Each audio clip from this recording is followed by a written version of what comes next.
ପିଠା କଥା ଶୁଣିଲେ କାହାକୁ ବା ଖାଇବାକୁ ଭଲ ନ ଲାଗେ। ତ ପ୍ରାୟ ଆପଣମାନେ ଜାଣିଛନ୍ତି ଯେକୌଣସି ଓଷା ବାର ହଉ ଘରେ ଘରେ କାକରା ପିଠା ହିଁ ହେଇଥାଏ। ତ ଆଜି ଆମେ ସେଇ କାକରା ପିଠାରୁ ଗୋଟେ ସୁନ୍ଦର ରେସିପି ବନେଇବା। ତ ବହୁତ ଭଲ ଲାଗିବ ଖାଇବା ପାଇଁ। ଏବେ ତ ତାଳ ସିଜିନ୍ ଚାଲିଛି। ଅଷାଢ଼ ଶ୍ରାବଣ ମାସରେ ଆପଣଙ୍କର ବର୍ଷରେ ଥରେ ତାଳ ମିଳିଯିବ। ଆପଣ ଆରାମସେ ହିଁ ଏମିତି କାକରା ପିଠା ବନେଇବେ। ତ କାକରା ପିଠା ବନେଇବା ପାଇଁ ଆମେ ସୁଜିରେ ବନେଇବାନି, ଆକୁ ଆମେ ଚାଉଳରେ ବନେଇବା ଆଉ ବହୁତ ବଢ଼ିଆ ଲାଗିବ। ନମସ୍କାର, ଜୟ ଜଗନ୍ନାଥ। ସୁନ୍ଦାନ୍ତା କିଚେନ୍କୁ ଆପଣମାନଙ୍କୁ ଢେର ସାରା ସ୍ୱାଗତ। ତ ପ୍ରଥମେ ଆମେ ପୁର ଭାଜିବା। ଗ୍ୟାସ୍ ଅନ୍ କରିକି କଢ଼େଇ ବସେଇକି ଗୁଡ଼ ଦେବା କଢ଼େଇରେ, ସେଥିରେ ଅଧେ କପ୍ ପାଣି ଦେବା। ତାପରେ ଆମେ ନଡ଼ିଆ ପକେଇବା। ତ ନଡ଼ିଆକୁ ଏଇ ଟାଇପ୍ର ହିଁ ଚପ୍ କରିକି ନେବା। ତ କାହିଁକି ନା ଚପ୍ କରିକି ନେଲେ ଗୁଡ଼ ସହିତ ନଡ଼ିଆଟା ମିଶିଲେ ବହୁତ ବଢ଼ିଆ ହିଁ ଲାଗେ। ପୁରା ଆପଣ ପେଷ୍ଟ କରିକି ନେବେନି, ଏଇ ଟାଇପ୍ର ଚପ୍ କରିକି ନେବେ, ବହୁତ ସୁନ୍ଦର ଲାଗିବ। ତ ଏବେ ଦେଖନ୍ତୁ ଆମର ଯେଉଁ ନଡ଼ିଆ ପୁରଟି ଭାଜି ହେଇଗଲାଣି ଆଉ ବହୁତ ଡେଲିସିୟସ୍ ଲାଗୁଛି। ଆପଣମାନେ ଏମିତି ବି ଖାଇପାରିବେ। ତ ଦେଖିଲା ବେଳେ ହିଁ ମନ ହେଉଛି ଏମିତି ହିଁ ଖାଇଦେବା ପାଇଁ। ତ ଆକୁ ଆମେ ଗୋଟେ ପ୍ଲେଟ୍କୁ ଏବେ କାଢ଼ିଦେବା। ତାଳ କାକରା ବନେଇବା ପାଇଁ ମୁଁ 500 ଗ୍ରାମର ଚାଉଳ ନେଇଛି, ତାକୁ ଭିଜେଇ ଦେଇଥିଲି ଆଉ ଭଲ ଭାବରେ ଚାଉଳକୁ ଗୁଣ୍ଡ କରି ନେଇଛି। ତ ଯେମିତି ଆମେ ସୁଜିରେ କାକରା ବନାନ୍ତି ସେଇ ଟାଇପ୍ର ହିଁ ତାଳରେ ଆମେ ବନେଇବା। ତାଳକୁ ଦେଖନ୍ତୁ ପାଣି ସହିତ ଭଲ ଭାବରେ ଆମେ ଫୁଟେଇ ଦେବା। କାହିଁକି ନା ତାଳଟା ଯଦି ଆପଣଙ୍କର କଞ୍ଚା ରହିବ ସେଇଟା ପେଟ ଖରାପ କରେ। ତ ସେଥିଲାଗି ଆପଣ ମନେ ରଖନ୍ତୁ, ଯେତେବେଳେ ଆପଣ ତାଳ ଗରମ କରିବେ ସେତେବେଳେ ଭଲ ଭାବରେ ହିଁ ତାଳକୁ ଫୁଟେଇବେ। ତ ତାଳ ମୁଁ ବଡ଼ ସାଇଜ୍ର ଗୋଟେ ତାଳ ନେଇଛି। ତ ସେଇ ହିସାବରେ ଆପଣ ଯେମିତି ପାଣିରେ ଜନ୍ତନ୍ତି ଚାଉଳ, ତ ସେଇ ଟାଇପ୍ର ହିଁ ଆପଣ ଜନ୍ତିବେ। ତ ଆମେ ପାଣି ନିଅନ୍ତି, ଆମେ ଏଥିରେ ତାଳ ମଣ୍ଡ ନେବା। ତ ତାଳ ମଣ୍ଡକୁ ମୁଁ ଭଲ ଭାବରେ ଦେଖନ୍ତୁ ତାକୁ ଫୁଟେଇ ଦେଉଛି। ଭଲ ଭାବରେ 5ରୁ 6 ମିନିଟ୍ ଭଲ ଭାବରେ ଫୁଟେଇ ସାରିଲା ପରେ ସେଥିରେ ଆମେ ପକେଇବା ଚିନି, 1 କପ୍ ଚିନି, ସ୍ୱାଦ ଅନୁସାରେ ଲୁଣ, ତାପରେ ପକେଇବା ଆମେ ଚାଉଳ ଗୁଣ୍ଡ।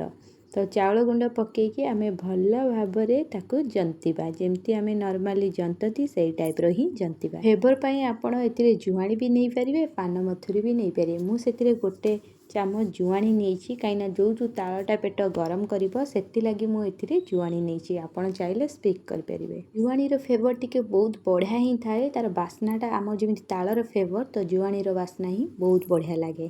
ତ ଏମିତି ଦେଖନ୍ତୁ ଆକୁ ଜନ୍ତି ଦେବା, ଯେମିତି ଆମେ ମଣ୍ଡା ପିଠା ଜନ୍ତନ୍ତି ତ ସେଇ ଟାଇପ୍ର। ଏଇଟା ୟେଲୋ ୟେଲୋ ଦେଖାଯାଏ ଆଉ ବହୁତ ବଢ଼ିଆ ହିଁ ଲାଗେ। ତ ସୁନ୍ଦର ଲାଗେ ପିଠାଟା ତିଆରି ହେଇସାରିଲା ପରେ। ଏବେ ଆମେ ଗୋଟେ ପ୍ଲେଟ୍ ନେବା। ତ ପ୍ଲେଟ୍ରେ ଟିକେ ଘିଅ ଲଗେଇଦେବା। ତ ଘିଅ ଲଗେଇ ସାରିଲା ପରେ ଆମେ ଯେଉଁ ଜନ୍ତିକି ରଖିଥିଲେ ତ ତାକୁ ଜନ୍ତଣିକି ଏ ପ୍ଲେଟ୍ରେ ରଖିବା। କାହିଁକି ନା ଆଉ ଆମର ପ୍ଲେଟ୍ରେ ଲାଗିବନି ଆଉ ଆପଣଙ୍କର ହାତରେ ବି ଆଉ ଲାଗିବନି। 2ରୁ 3 ମିନିଟ୍ ଆକୁ ଆମେ ଛାଡ଼ିବା ଥଣ୍ଡା ହେବା ପାଇଁ। ତାପରେ ହାତରେ ଏମିତି ଚକୁଡ଼ିକି ତାକୁ ମଣ୍ଡା ପିଠା ସାଇଜ୍ର ସେପ୍ ଦେବା। ଆକୁ ଆପଣ ବଡ଼ ଛୋଟ ସାଇଜ୍ର ସେପ୍ ବନେଇ ପାରିବେ। ଆଶା କରୁଛି ଆପଣଙ୍କୁ ରେସିପିଟି ଭଲ ଲାଗିଥିବ। ରେସିପିଟି ଭଲ ଲାଗିଲେ ପ୍ଲିଜ୍ ଲାଇକ୍ କରିଦେବେ। ଚ୍ୟାନେଲରେ ନୂଆ ଥିଲେ ପ୍ଲିଜ୍ ଚ୍ୟାନେଲକୁ ସବସ୍କ୍ରାଇବ୍ କରିବେ। ଭିଡ଼ିଓଟି ଭଲ ଲାଗିଲେ ସାଙ୍ଗମାନଙ୍କ ସହିତ ସେୟାର କରିବେ। ତ ଏଇ ଟାଇପ୍ର ହିଁ ଆମେ ସବୁଯାକ ପିଠାକୁ ଏମିତି ହିଁ କରିନେବା। ତ ବଡ଼ ବଡ଼ ସାଇଜ୍ର ସେପ୍ ଦେଇଛି, କାହିଁକିନା ଦେଖିବାକୁ ବି ସୁନ୍ଦର ଲାଗିବ, ଗୋଟେ ଖାଇଲେ ବି ପେଟ ପୁରିଯିବ। ଆକୁ ଏମିତି ହିଁ ଦେଖିଲେ ବହୁତ ସୁନ୍ଦର ଲାଗୁଛି। ଏମିତି ବି ଆପଣ ମନ କରିବେ ଖାଇବା ପାଇଁ। ଆର ବାସ୍ନା ବହୁତ ବଢ଼ିଆ ଆସୁଛି। ଯେଉଁଠୁ ଆମେ ଜୁଆଣି ପକେଇଛନ୍ତି ଆର ଫ୍ଲେଭର୍ଟା ବହୁତ ବଢ଼ିଆ ହିଁ ଆସୁଛି।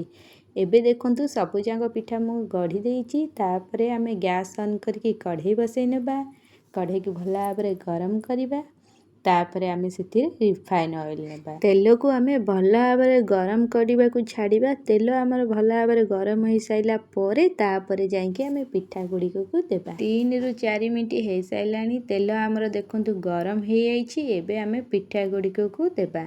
ତ 4ରୁ 5 ପିଠା ଆମେ ତେଲ ହିସାବରେ ହିଁ କଢ଼େଇରେ ଦେବା।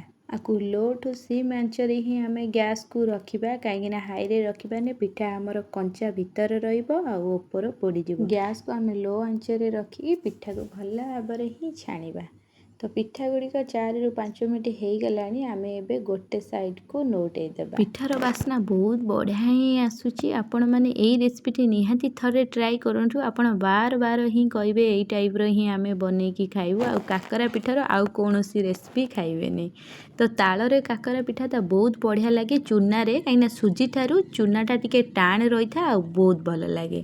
ତ ଏବେ ଦେଖନ୍ତୁ ପିଠା ଗୁଡ଼ିକ ହେଇଗଲାଣି। ଏବେ ଆମେ ଗୋଟେ ପ୍ଲେଟ୍କୁ କାଢ଼ିଦେବା। ପିଠାର କଲର୍ ଆଜ୍ଞା ଦେଖନ୍ତୁ ବହୁତ ବଢ଼ିଆ ଦେଖାଯାଉଛି ଆଉ ବହୁତ ବଢ଼ିଆ ବାସ୍ନା ଆସୁଛି। ଆପଣ ଆକୁ ଏମିତି ହିଁ ଖାଇଦେବେ ଆଉ ତରକାରୀ କିଛି ଦରକାର ହେବନି। तो एबे देखंतु पिठा गुड़िक सबु जाक मु गोटे प्लेटକୁ काढ़ी देइछि। पिठार ऊपर केते खेस्पी ହେଇछि। पिठा देखिबाकू जेमिति ହେଇछि भितर भी सेते सुंदर ହେଇछि।